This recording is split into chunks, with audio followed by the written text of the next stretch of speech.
Hiya, it's Pascal here, and another video. This one we're going to be talking about how to overcome fear of failure. Now, this is a common fear that a lot of people face, encounter, and they bulge. And this is as a result of what somebody might think of you if you don't succeed.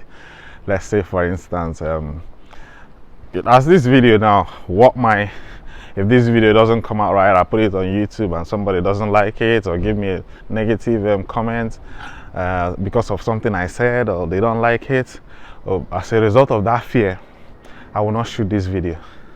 As you can tell, I don't care.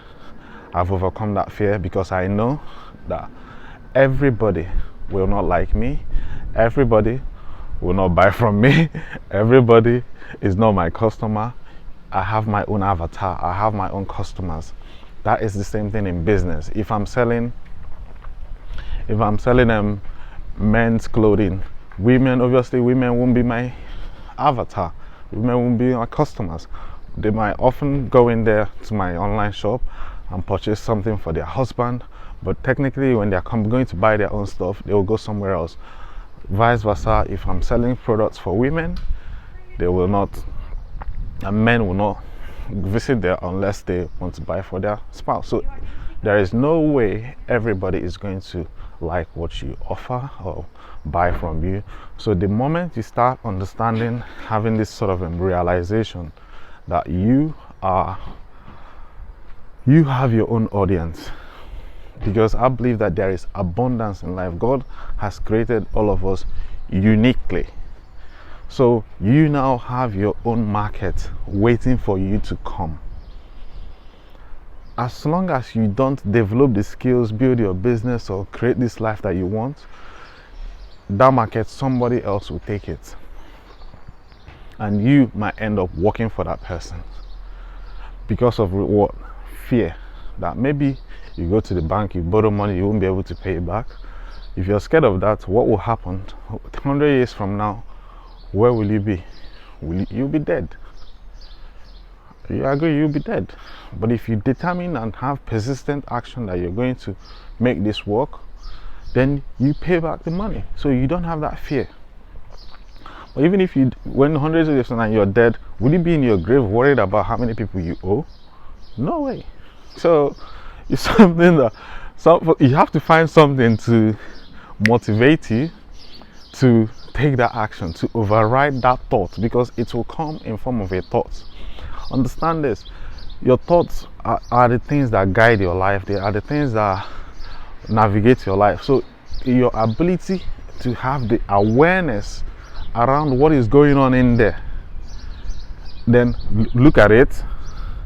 Is this going to give me what I want? If the answer is no, throw it away and pick the one that will give you what you want. I want you to understand there's only two thoughts, good and bad. Most people are focusing on why this thing will not happen. I'm not going to make money, or I will lose my money as a result of all this fear, or whatever it is. They will focus on this video is not good, focusing on perfection. There's some perfectionists. This thing is not going to be, you know those kind of people. That's what I'm talking. Because of they're focusing on the reason why the thing will not be good as they think it should be, they wouldn't even take the action in the first place. That is fear of failure. It has killed many people. Many people have gone, like Les Brown said, many people have gone to the grave with their ideas and with their dreams and with their blessings and their talents. They never developed it. They just passed away because of reason why they are waiting. I want you to go, if you can, go to the NHS if you're in the UK, or if you're in the US, you can go to the hospital, speak to a matron or a nurse and ask them if they still enjoy their job.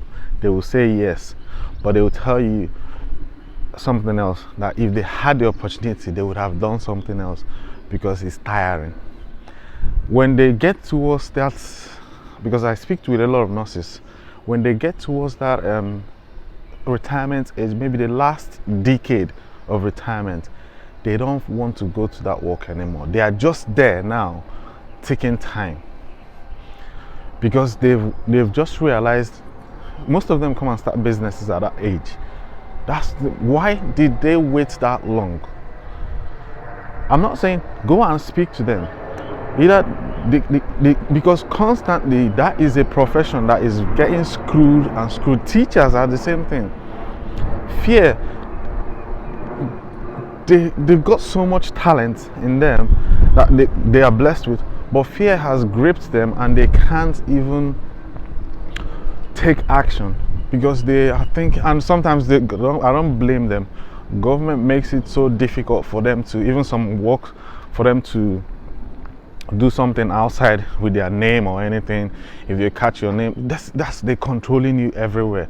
How can somebody be actually productive in life when all his tools and everything that he needs is being cut, shredded, and they don't allow the person to soar and fly?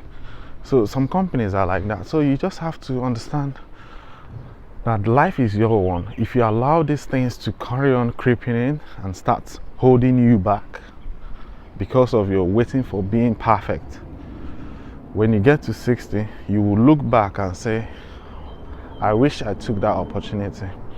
What if I did that? What would I have been now? Because if you want to know how your life will end up, it's very simple.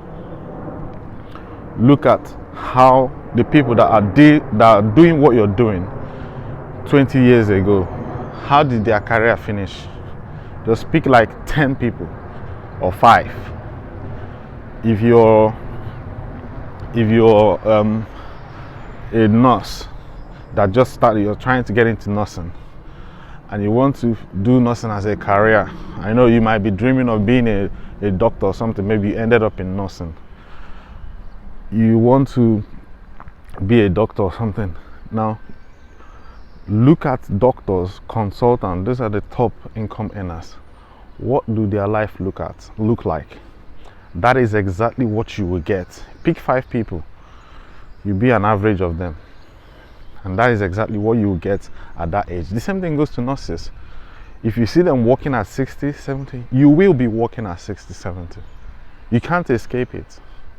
But subconsciously you'll be thinking, oh, something will happen, let me save up some money. I'm telling you now, the system is designed to trap people.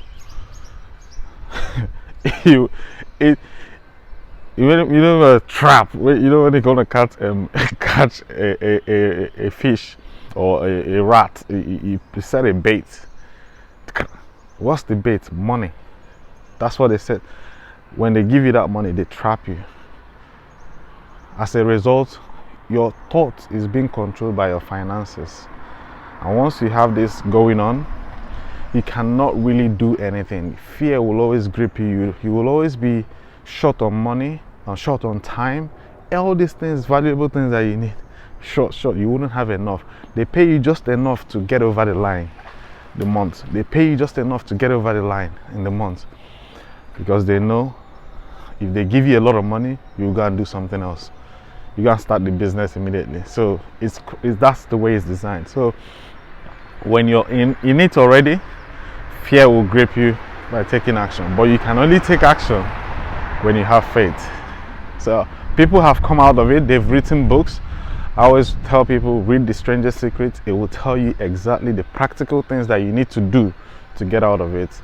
I will keep sharing the word until one day you grab the book and read it. Apart from that, if this is another video from me, if you haven't subscribed, please subscribe to the channel. And if you like what you're hearing, give me a thumbs up.